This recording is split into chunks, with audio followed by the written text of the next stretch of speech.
nongeye kubaha ikaze inshuti bakunze mudukurikiye aho uri muri hose kabisa. Nizere ko ibihe bimeze neza cyane.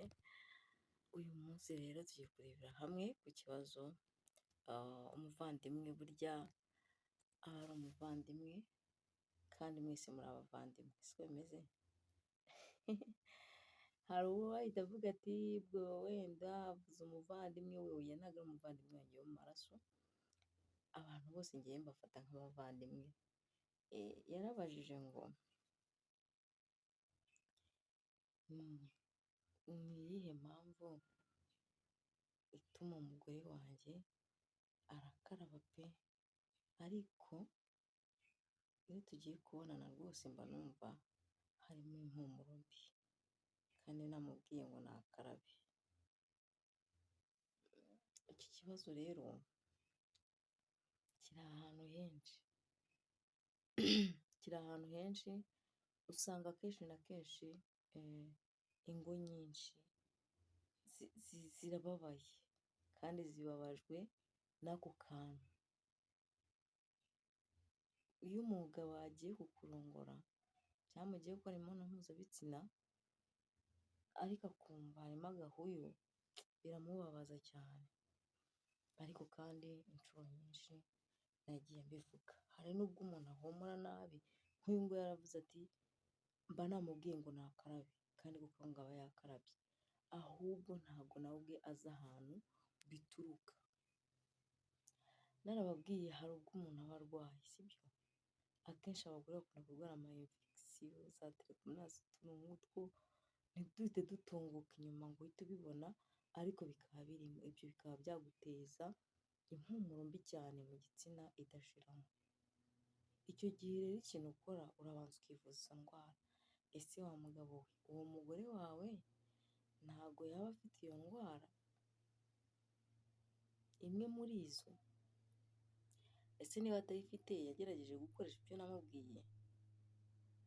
Kuko dufite kuba wenda ushobora kuba utanayirwaye ariko ukagira ikibazo cy'ibyo bintu, hanyuma noneho warangiza nawe ubwawe ukajya wumva urihumurira nabi pe, ukagira n'ipfunwe ryo kuba wajya no hanze mu bantu, mu bukwe, ahantu habereye ibintu birenze, ukavuga uti ndajyayo, ariko se ndajyayo mu kanya ndaba ndi guhumura nabi, ndicarana nande, ukagira ipfunwe.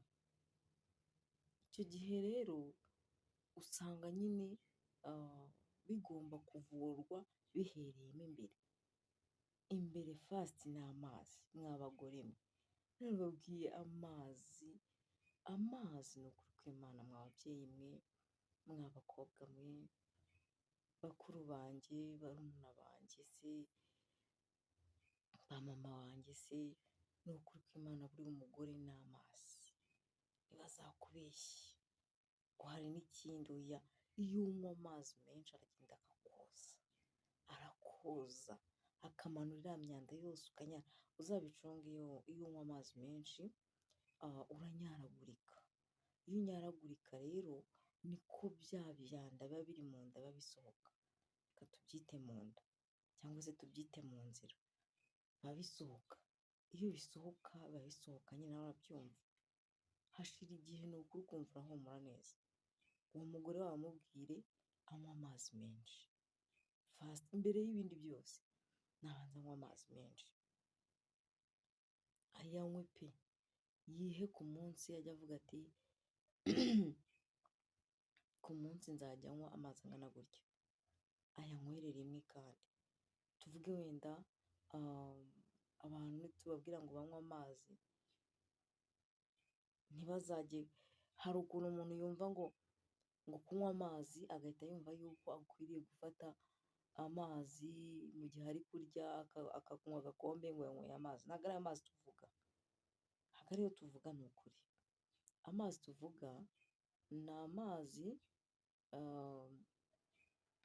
ubyuka mu gitondo ukanywa, ni urugero, mu gihe uyashoboye. Igihe aya mu gitondo yarananiye ndayanywa nkayaruka, ariko ni inzoka yanjye nyine, kuvuga ngo ni inzoka yanjye.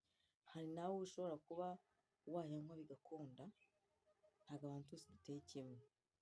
jya ubyuka mu gitondo ufate ijaga yawe ya litiro n'igice, ya litiro ebyiri, ushyiremo amazi, wicare ahantu utuje nta rwaserera, amazi uyanywe nk'uko wanywa imiti, uyanywe. Ubu nanjye nsigaye nyanywa, ni ukuri nanjye ubibabwira yari yarananiye ariko ubu nsigaye nyanywa.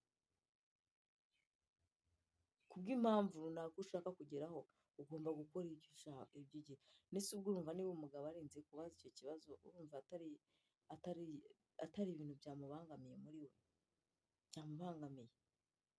Rero mufashe unywe ayo mazi, nywa ayo mazi mu gihe cy'icyumweru uramara rezilita. Ufata ayo mazi ukayanywa, wamara kuyanywa ukajya uyagenera umunsi. Niba ayo mu gitondo utashoboye, shaka undi mwanya ariko atari mu gihe cy'ibiryo. Mu gihe wariye saa sita, tuvuge niba urya saa sita, ibiryo bikaba byagiye mu nda, ukaba wahaze hagashira nk'isaha, ibiryo bigenda bigushiramo ubyumva, niho hahandi uzafata ya mazi ukayanywa. Saa saba, saa cyenda se, saa kumi n'ebyiri za nimugoroba, saa moya za nijoro ugiye kuryama, saa tatu za nijoro se, birashoboka. Isaha iyo ari yo yose wowe wapanze ushobora kuyanywamo. Ikindi nababwiye yuko hari agasabune muri farumasi bakaraba mu gitsina kugira ngo uhumure neza. Mu gihe wumva impumuro neza byanze burundu, ugomba gufatanya n'ako gasabune. Genda muri farumasi ubabwire barakaguha, ni agasabune ko mu gitsina, nta gushidikanya, nta no kujijinganya. Niwagenda, ntabwo nibuka izina ryako, ariko ugiye ukavuga uti mama agasabune bakarabamo imbere, ukabasobanurira, ntabwo babura kutakamenya, baba bakazi, kaba mu mafarumasi gusa.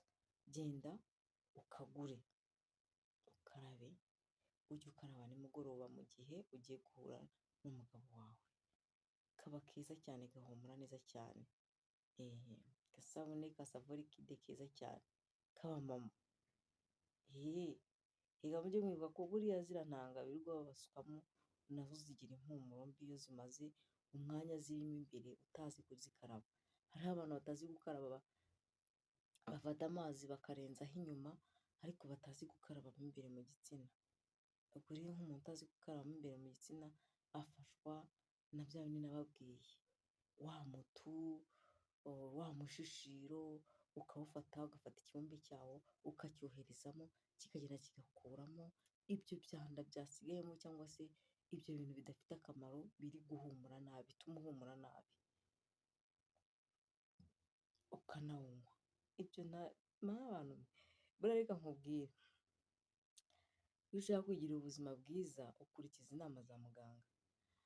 Ubwo rero nawe niba ushaka kugira ubuzima bwiza, wumva nta kibazo kabisa, wagenda ukanyura no mu bantu ukumva ntacyo wishisha, kurikiza inama nguhaye.